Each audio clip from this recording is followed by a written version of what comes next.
Okay, ito ang inyong Pinoy Firearms Instructor, mga ka-trigger. At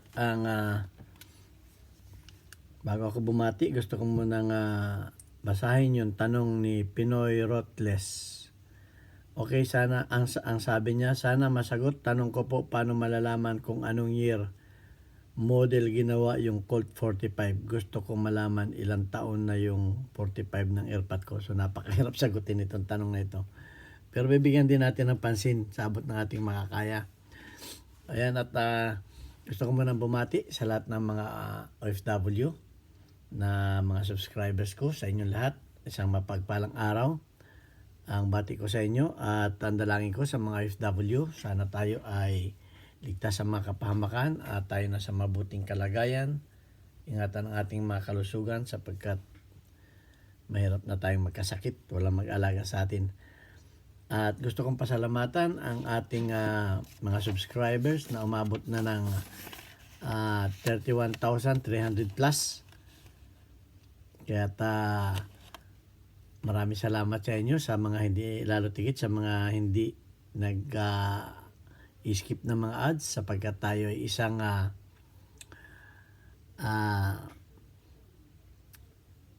ang kinikita natin sa YouTube ay itinutulong natin sa 6 na estudyante nating mga tinutulungan, sapagkat tayo isang charity vlogger na tayo nakapagpatapos na ng ating mga anak sa pagtatrabaho dito sa abroad. Actually, ako ay nandito sa Kuwait. Huwag na ninyo ako hanapin. At kumikita naman ng maayos dito bilang isang firearms instructor, gunsmith. Tayo ay tumutulong nga sa mga estudyante na 6. Kaya ang inyong panunood at hindi pag-skip ng ads ay malaking tulong yan. Actually, tayo ay naglagay dito ng ating GCash number para doon sa mga gustong tumulong para sa ating mga estudyante. At maraming salamat sa mga tumulong. Ano yung mga pangalan ninyo para mapasalamatan kayo ng bongga. Ayan, at ngayon ay sasagutin natin sa abot ng ating makakaya ang katanungan ni Pinoy Rotless, Pinoy _ Rotless. Sana masagot. Tanong, paano malalaman kung anong year model ginawa yung Colt 45? Gusto ko malaman ilang taon na yung 45 ng AirPod ko. Okay, unang-una sa lahat ay mahirap malaman kung ilang taon na yung Colt yung 45 ng AirPod mo. Subalit sa aking maliit na kaalaman, ang 1911 ay ang gumawa niyan ay si John Moses Browning, at yan ay inumpisahan noong 1900s. Pero yan ay hindi pa ganyan ang itsura niyan. Yung mga unang ginawa niyan ay yung iba, ang release magazine ay nasa ilalim pa. Okay, check natin ito. Yung iba, ang release magazine ay nandito, wala pang release button. Yung iba, wala pang safety grip. Hanggang nung 1902 na-develop nila, nalagyan nila ng safety grip. At yung release button 1903, kung hindi ako nagkakamali. Hanggang sa nung hanggang sa umabot nung 1910, na-develop na nila itong M1, called M1 na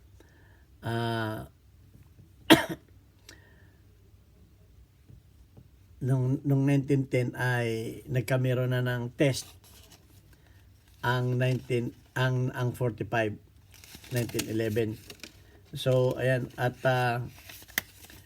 yung pumasa na yung kanilang test noong 1910, sa looban ng 2 days, ipinutok nila ng 6,000 rounds at without single malfunction. So yan, umpisa nun, 1911 ay formally inadapt na nung March 1929, 1911.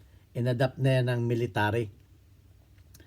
At ginamit na yan nung First and Second World War, Korean War, Vietnam War, at hanggang sa ngayon nagkamero na ng mga Mark IV, Mark, at nag-evolve na ang 1911, nag-evolve na yan.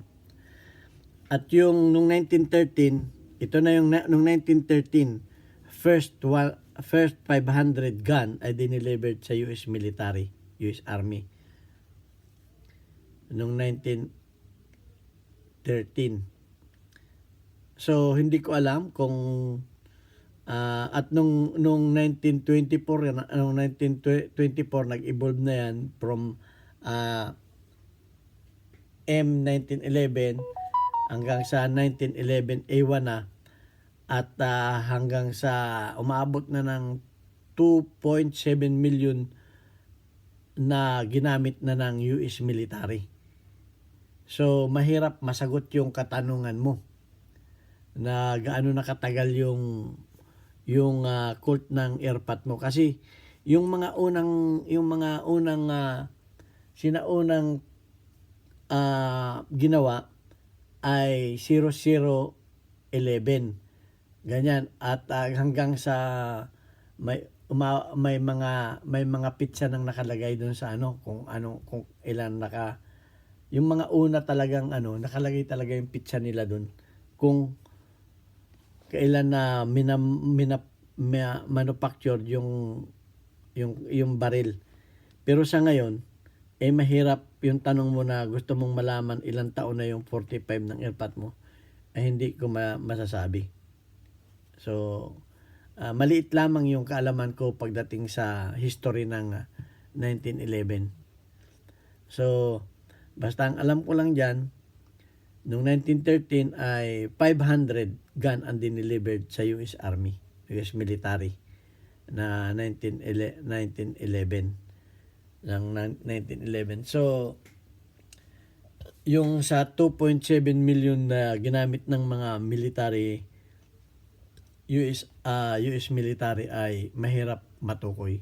So ayan lamang ang masasagot ko sa iyo, at hindi ko masasagot yung katanungan mo, at maliit lamang yung kaalaman ko dito. So kung mayroon kayong nalalaman diyan na tungkol dito sa topic na to, ay mag-comment kayo tungkol diyan sa katanungan ni Pinoy at Pinoy_Rottles. So ayan lang ang masasabi ko, at mahirap talagang matukoy yung katanungan, at ang makakapagsabi lamang niyan ay kung may pizza na nakatatak doon sa baril, sa slide, kasi yung mga sinauna talaga may tatak na nakalagay yung kung kailan mina-facture, at kung yung serial number ay nag-umpisa sa 0011, yan yung mga sinauna nung 1907